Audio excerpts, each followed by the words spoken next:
100 kilometre का area, ना कोई पहाड़ है ना ही कोई ग्रेनाइट पत्थर, फिर भी वो खड़ा है एक आश्चर्य बनकर, एक ऐसा आश्चर्य जिसे आज तक कोई सुलझा नहीं पाया।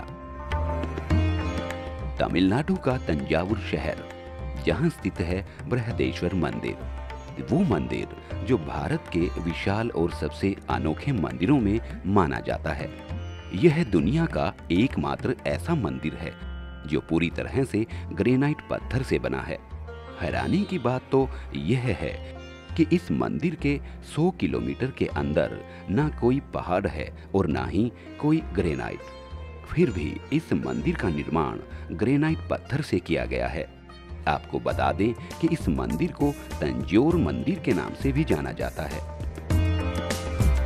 चलिए अब इस मंदिर के एक और रहस्य के बारे में आपको बताते हैं। यह मंदिर बिना किसी नींव के बना है। जी हाँ, सही सुना आपने, बिना किसी नींव के, यानी सीधा जमीन पर बना है। जैसा रैंप इजिप्ट के पिरामिड को बनाने के लिए तैयार किया जाता था, बिल्कुल ठीक वैसा ही रैंप इस मंदिर को बनाने के लिए तैयार किया गया था। इस मंदिर की खास बात यह है कि इस मंदिर का शिवलिंग और नंदी की मूर्ति एक ही पत्थर की बनी है।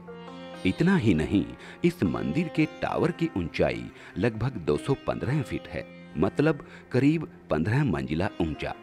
कहा जाता है कि भगवान शिव के घर कैलाश पर्वत को प्रदर्शित करने के लिए इसको इतना ऊंचा बनाया गया था।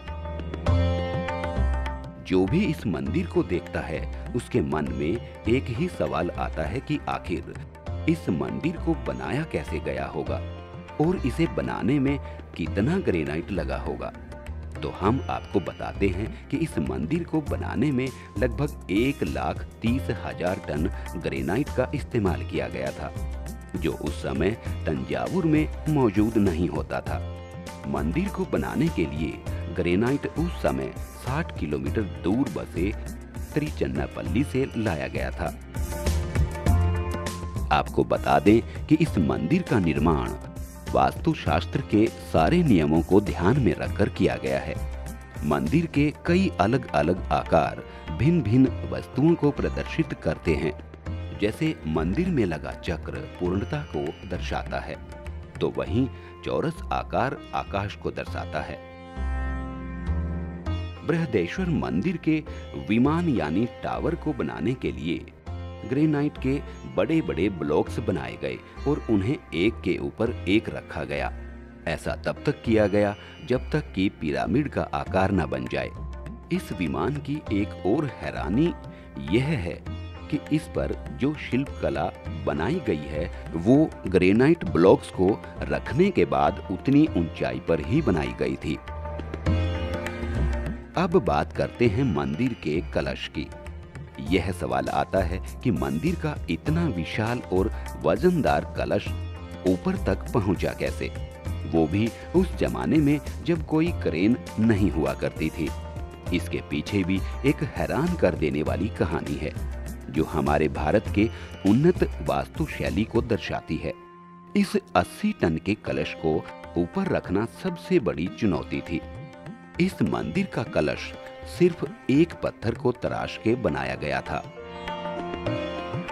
कहा जाता है कि इस कलश को ऊपर पहुंचाने के लिए करीब 6 किलोमीटर का रैंप बनाया गया था, जिसके जरिए मजदूर और हाथियों की मदद से इस कलश को मंदिर के ऊपर तक पहुंचाया गया।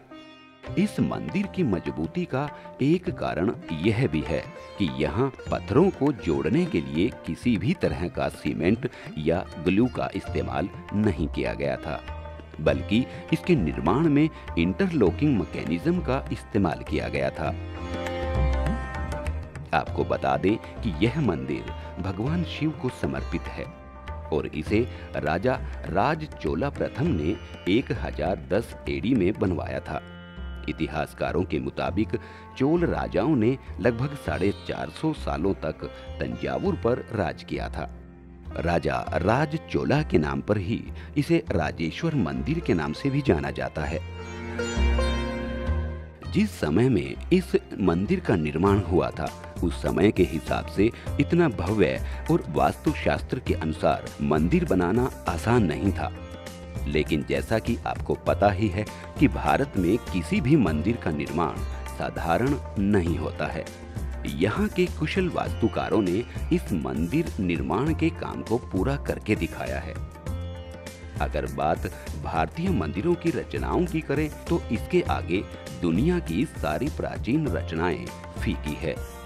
बृहदेश्वर मंदिर हजारों सालों के बाद भी उसी भव्यता के साथ खड़ा है जैसा कि इसे बनाया गया था। मंदिर की इन्हीं खासियतों की वजह से इस मंदिर को वर्ल्ड हेरिटेज साइट में शामिल किया गया है।